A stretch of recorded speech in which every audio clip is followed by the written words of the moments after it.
So, I don't know if you guys know the statistics, but 80% of Cambodia is under 30 years old, 42% under 15 years old. So one of our biggest targets is the youth. I'll say that one more time. 80% of Cambodia is under 30 years old, 42% is under 15 years old. So we really believe this nation can be transformed in one generation.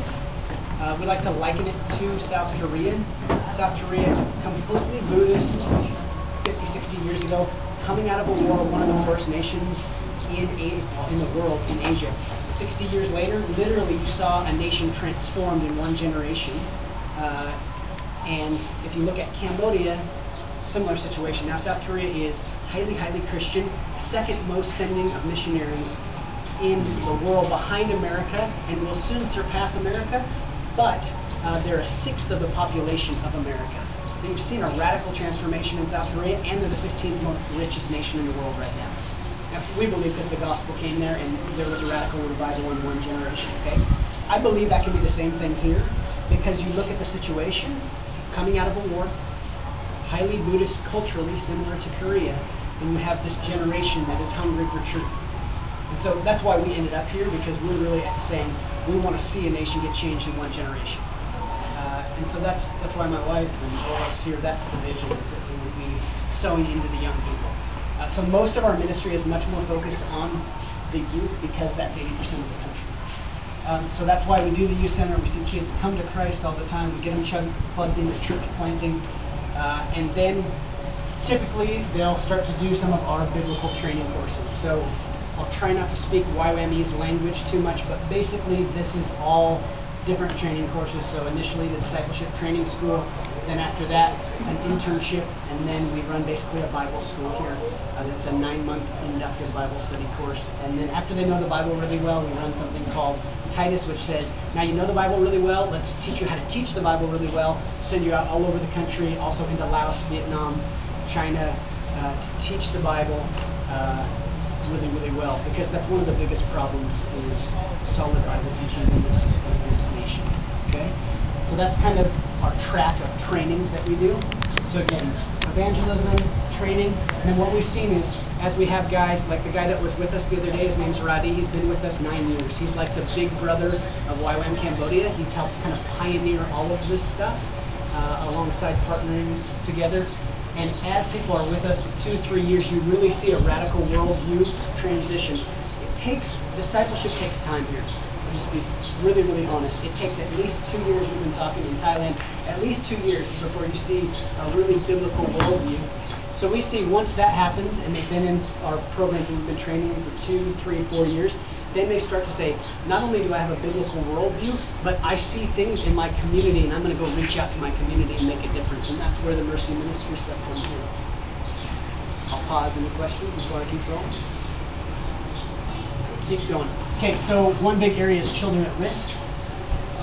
That includes a program that we call King's Kids, which is reaching out to 5 different slums and villages around the surrounding area, teaching the kids in each slum, about 20 or 30 kids, biblical principles, trying to catch them at the young age of where, you guys ever heard of the 14 window, basically? Like, most kids are going to come to Christ at a young age.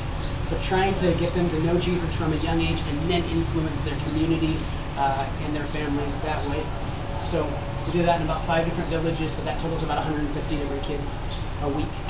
So every week we're influencing over 1,000 kids between Youth Center, King's Kids. Then we run something called Jivit's House. I'll tell you this story because I think it'll interest you. Jivit was a baby, and like you heard yesterday, I think it was yesterday, lots of places do not take children with HIV and AIDS. So in Battambang, no orphanages take children with HIV and AIDS.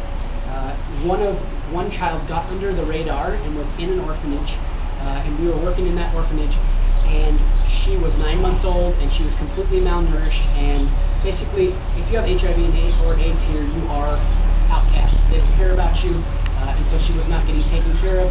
She looked like she was about to die. She was so skinny, and she had literally had a hole in her skull, and we didn't know exactly how that happened, but somehow probably out of abuse. And so some of our girls saw that situation, said to the orphanage director, can we take her? Because if we don't, she's going to die for sure. And they said, oh, sure. ever, because they had no use for her basically. We took Judith to Phnom Penh, found an orphanage that takes children with HIV and AIDS. Judith's still alive 5 years later, and her life expectancy is 50 to 60 years old because she's on all the right meds. So that brought us to see a huge need in our community, that the people, the children and families with HIV and AIDS are just forgotten and neglected, and nobody cares about them. And so even orphanages, children's homes oftentimes don't take them. So we started to look at this. We had 2 girls, an American and a Khmer, that God really spoke to them to reach out in this area.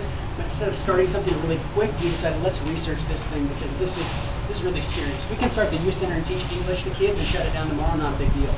But when you start taking on families and children, like, we really need to know what we're doing. So they spent a year and a half researching, going to Thailand, throughout Cambodia, trying to figure out how do we get to the source of this problem. In the end, instead of doing a children's center or a orphanage, we really felt like the best way is to try to keep families together in the family unit, because God created families in a family unit, and what we see is in the orphanage, 80% of the kids aren't orphans, and then they get done with the orphanage and they're completely broken and need healing because their parents have basically abandoned them. And so how do we come alongside them, keep them in the family unit, but with a HIV/AIDS affected family, keep the kids in school so it just doesn't repeat the same cycle of ending up living in the slum over and over again. So right now we're helping 37 children that either have HIV or their families have HIV and AIDS, they're affected, to, it just depends on where they are in the process. At the beginning we provide milk formula so that they don't contract HIV from the mom's breast milk. We provide school uniforms and money to keep them in school, rice, nutritious, enough nutritious food to keep them healthy, and get them to the doctors and get them their meds so that they don't become sick. Because a lot of times they can get the meds, but either they're too shy or embarrassed to go get the meds at the hospital, or they don't have the money to get the transport to get them. That should be meds free, but sometimes it's costly to get transport kids. So yeah, that's kind of big picture of Judith's house, and this came out of an American and a Cambodian girl that they're 27 and 23 years old and just saw a need in their community and said, we want to respond. And so we see these things popping up all over the place. So like what you guys just saw at Cafe Eden, again, it's business as missions. It is, again, an American girl and a Cambodian girl. I wish you would have met the Cambodian girl. She's 22 years old. 2.5 years ago, she was not a Christian. She came to the youth center, came to Christ, she did a DTS, she came back on staff with us, and now she helped start this cafe. That cafe has been running for a year, and the last 3 or 4 months, we've been breaking even to the last 3 or 4 months. January, we had $12,000 in sales and almost $4,000 profit, which is quite good for first year cafe. Now those finances, the 2 girls that run it, they're YWAMers, they live on support. So they don't get paid anything. The 17 girls people that work there, they're from the community. We're trying to create jobs in the community, do business in the community, be a networker in the community, and then the profit goes all back into mission. So some of the profit goes back into business to keep the business running smoothly, and then the rest of it goes back in to support local Cambodian missionaries to reach their nation with the gospel. So in the last 2 months, we've helped support 6 different local Cambodian missionaries that are working full-time sharing the gospel, discipling. Again, out of people's hearts saying, we see a need in the community, we want to reach it, and then we want to do kingdom work for it.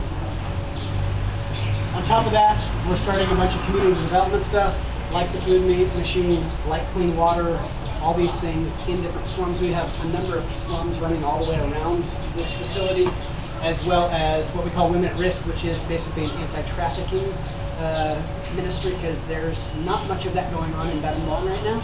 So basically we have 3 Cambodian girls that say, you know we have friends, we have our friends from Battambang that are working in karaoke bars and brothels, and we want to give them a way out. And so they're going to basically be building a relationship with those girls and providing a safe house for them to come to. And then what will happen is we'll most likely be partnering with Cafe Eden and helping them to get skills to either work in the restaurant or we're looking at doing a possible bakery, because there's no Western bakery, or a catering service here to continue to create jobs for these girls. Catering, huh? We were just talking about catering over there. And My friend Roddy that was with us all the last 2 days, he's about to launch a university ministry, reaching out to university students because they're the future of this nation. And he got saved through a university ministry. And this is something that in Phnom Penh has reached out and brought so many young people that are kind of the up-and-coming next generation of leaders into the I hear kingdom. you saying that universities here in Boston. 8 universities here, and they just keep popping up. This is an educational hub, an agricultural hub. It's a key place. Poipet is the entrance, and this is the next stop. The big picture. What do you say about that in Thai? That's a brief story. 6 years ago, we started with 5 of us that are international, 0 Cambodians. Right now, we're about 60, and 65–70% of us, about 35 to 40 of us, are local Cambodians. That's our goal. Let's raise up young people, young Cambodians that will reach their nation, and let's just be a platform. So that's why we do a lot of training to help them to get really, really solid and mature. And so what happens is people get saved through our evangelistic stuff, they get trained really well, and then they start reaching their community, and the flow kind of continues. Then people get discipled in this, and get saved in this, and then come back, get trained, and then start reaching their community.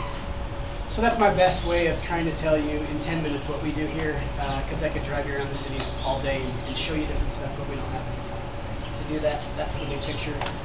If you have questions, I would love to answer them.